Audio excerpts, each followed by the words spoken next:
Nicole here. Welcome to my nutrition kitchen. Today we are doing a let's cook, and the recipe today is smoky baked beans.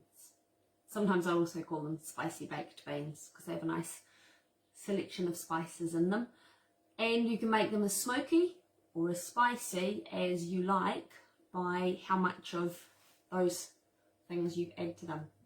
And we're going to get cracking right into it because it takes a wee while. It needs to simmer for a bit, and I want to get through as much of it in as short a time as possible. So let's get cooking.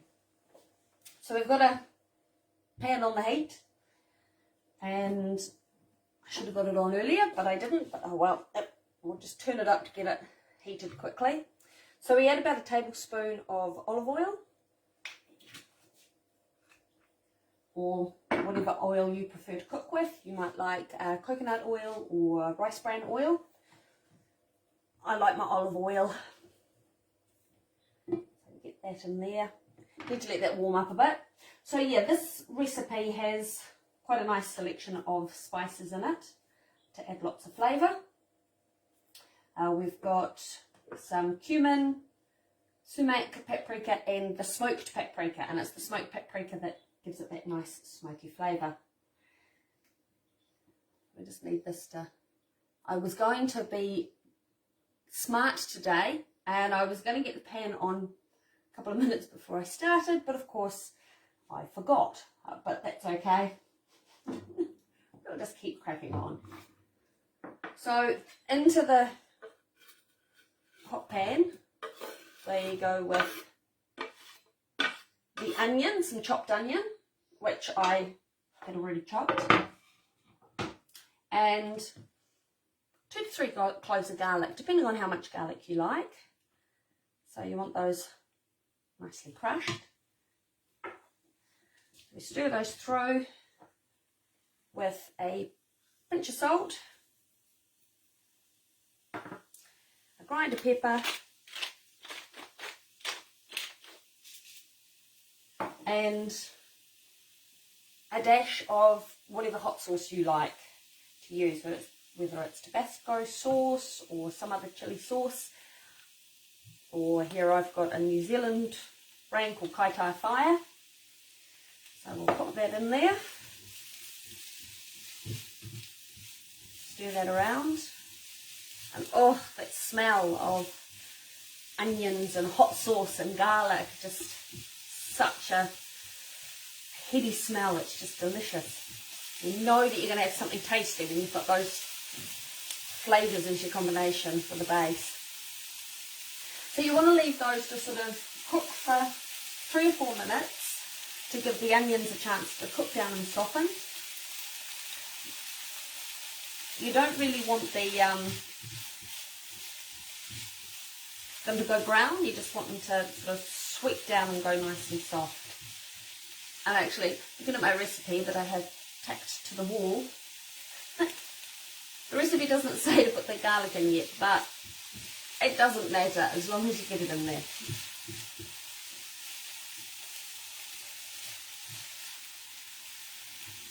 So once that's cooked down and softened a bit, as I said, I'm going to just keep moving this along so we can get through each of the steps so you can see them all. I would normally leave this for a couple more minutes to soften off a bit more, but that's okay. It'll be fine in the end. So then, once that has cooked down a bit, you go in with a tablespoon of rosemary, and then we start adding in the, oh, that smells good, the different spices. So, teaspoon of ground cumin, generous teaspoon, a half to 1 teaspoon of smoked paprika. Depends on how smoky you like it as to how much you want to add. I don't like it too smoky, so I tend to go for the half measure, but half a teaspoon. But if you like it even smokier, you could add another 1.5 if you like. A teaspoon of just unsmoked paprika, just a normal paprika. And a teaspoon of sumac.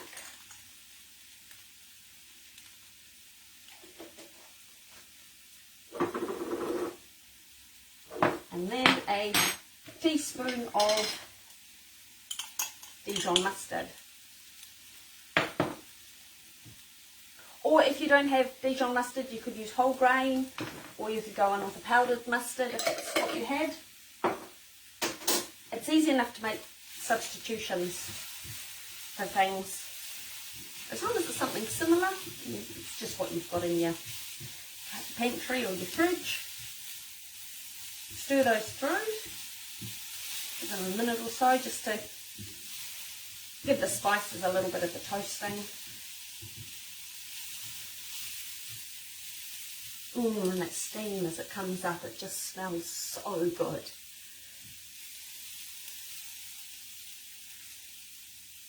And we want to start adding the liquidy ingredients to that. So we've got a tin of chopped tomatoes.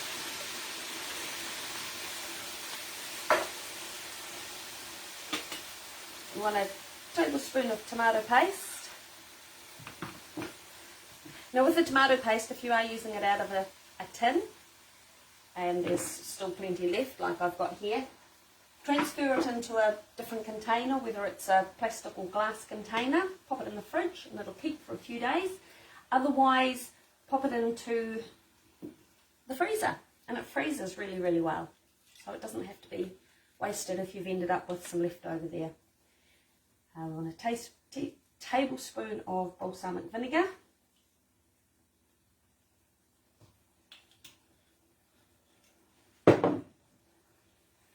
A tablespoon of soy sauce or tamari if you need a gluten-free option.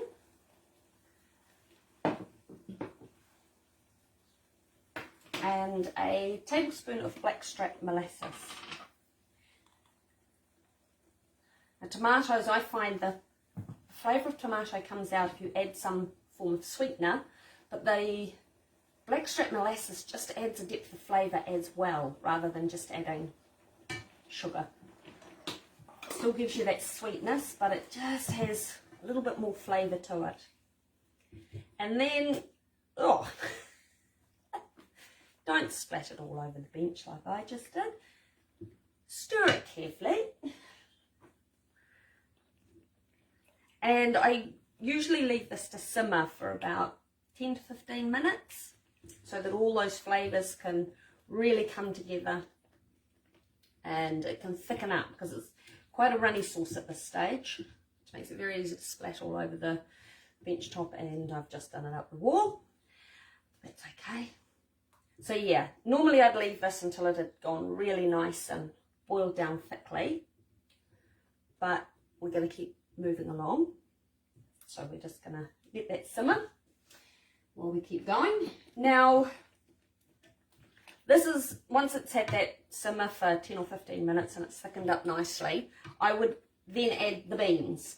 The recipe calls for cannellini beans, and when I went into the pantry to get the cannellini beans out, it turned out I didn't actually have any. So you can actually easily swap out the beans. If you don't have cannellini beans, I've got butter beans, so that's what I'm going to be using today.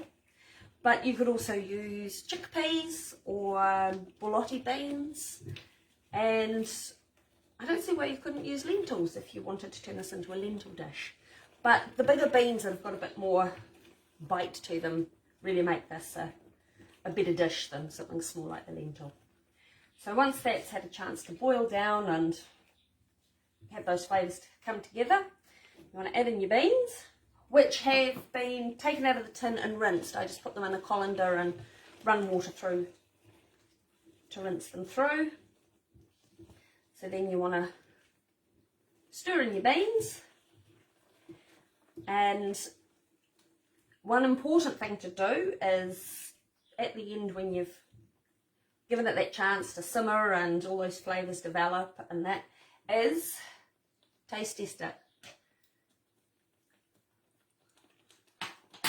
It might need more salt, It might need a bit more pepper, which this definitely does.